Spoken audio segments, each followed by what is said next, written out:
when sales professionals, and I see this all the time too, they hear AI in sales, most immediately they worry it's going to make selling feel like that robotic or very transactional. So let's talk about how the AI actually enhances the relationship building that great salespeople already are doing. Yeah, well, so let's talk about when is a salesperson most valuable to a company? And that's when that salesperson is in front of someone asking them to buy, right? Right. I mean, that's the most value a salesperson brings. Now, if I have a salesperson tied up trying to write proposals, trying to edit proposals, trying to create a prospect list, trying to get in front of a prospect, all of that nitty gritty stuff is why you see these teams develop hunters and skinners, is what we would call them. You got appointment setters, and then you got closers, et cetera. So as those teams scale, they're dividing that part so that their top salespeople are in front of people and closing business. AI does that stuff. So in a small business, when you don't have the luxury of hiring a bunch of appointment setters, you can get AI to manage that aspect of it. When you have a salesperson who just pitched somebody, then that person now has to turn around and develop a proposal, turn around and try to present that proposal, et cetera. Let me walk you through a workflow that we created and we use here. The majority of our sales calls are online. Okay. I mean, like 98% of them. So we're meeting over Zoom. Inside of Zoom, we typically have an AI note taker. So if we're in person, we use a thing called a Plaud note. Are you familiar with Plaud? The Plaud I note, am not. PLAUD. It is literally, the exact dimensions of a credit card, except for it's twice as thick. That's it. Okay. It's literally twice as thick. It's this perfect dimension. We take that into a meeting. We ask if it's okay if we record it. I just push a little button. It starts recording the meeting. I leave the meeting. I shut off the recording. It's automatically uploading to the cloud. I tell it to transcribe it. I have a multitude of different ways to transcribe that meeting. In a Zoom meeting, I've already got the note taker running. It's creating the transcript. Most of these tools give you a transcript and say, okay, here's what was discussed. Here are the to-do items, and blah. That's a boring transcript. There's so much more you can do with the transcript. So what we do is we have a series. You're familiar with building possibly custom GPTs, right? Yes. Yes. Okay. So you can build custom GPTs, you can build Claude projects, Gemini gems, et cetera. You can loop them together. So I can take the output of one and pull it into another and have it massage it. So the first thing we do is we analyze the transcript, but instead of just saying, what did we talk about? Give me a follow-up email, blah. I also have it look for those things that would have escaped my attention. What were those nuances in the conversation that I should really know about that otherwise I probably would not know about? And what it pulls out is amazing. So now you have some really unique insights on top of the normal ones.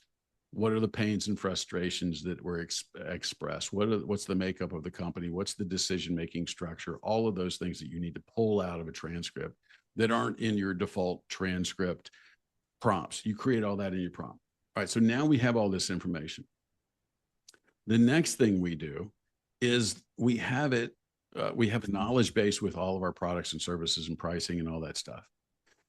We pull in our proposal generator, GPT, if you will, okay? It then analyzes the transcript and tries to create a proposal around the pains and frustrations. We have a specific format. It knows what the format is. That's in the system instructions. It generates this proposal and it repeats the pains and frustrations. Here's how we're going to solve it. Here's the thing, blah, blah, blah. Gives it the pricing and all that stuff.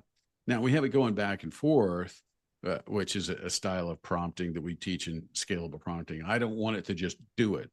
I want to look at it as it does it, modify it, have it go to the next step, modify it, have it go to the next step. Then I got a fairly decent proposal. Then I call in another GPT. This one is the personality analysis.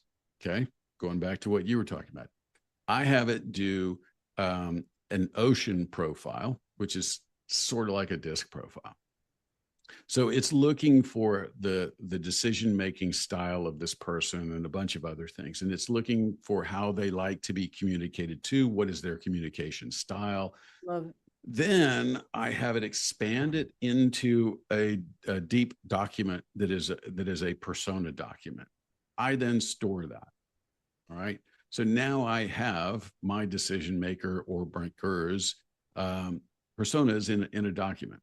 And the more meetings I have, the more I can enrich that document, the more knowledge I gain on that. Sure. So that sits over here. Then I call in the personality emulator and I give it that personality. And I say, I want you to emulate this personality of my decision maker and read my proposal. I love it. Give me the objections, Yep. give me the questions, give me the concerns. And then it goes about and it does that. And then I have my proposal generator rewrite the proposal to meet the objections and the questions. And then guess what I do? I have the emulator read the new proposal. And I go through that loop 3 times. Nice. And then I have a fully bespoke proposal. So I don't have any boilerplate. I don't have any of the junk that we would typically have. I'm in and out of that thing I could be in and out of that thing in about 13 minutes, but I typically like to go back and forth and fine tune it. So it could take me 30 minutes or so. But when I'm finished with it, Awesome. I got a proposal that I'm pretty sure is going to be in lockstep with what went down in that meeting. And then the other thing I'll do is I'll role play with that emulator. And so I'll literally have a discussion with my prospect and just see how it comes back. And that helps me rehearse before I actually present the proposal. But now what we just did is in our prior life, pre-AI, we would meet with the prospect. We would take handwritten notes, which would mean I would forget something because I was busy writing and not able to listen because I can't walk and chew gum at the same time. Yep. You know, and then I would schedule a meeting like a week or 10 days out. So the fire that I had just built in that meeting had started to smolder. Yeah. But now I try to get in front of them again. I would have it already booked. But how am I going to speed up my proposal process? I got boilerplate. I'm going to shove boilerplate here. I'm going to say, here's what your problems were. Here's more boilerplate. Here's some more custom stuff. Final boilerplate. Here's the price. Then I would go and present it to them. And they would say, I mentioned this. I mentioned that.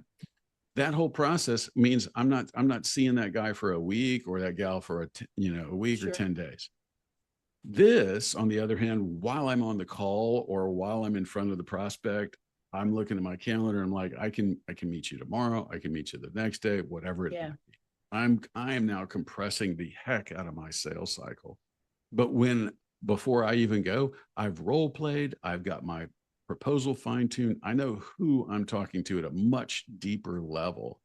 So that allows me a lot of information about that individual that allows me to connect better.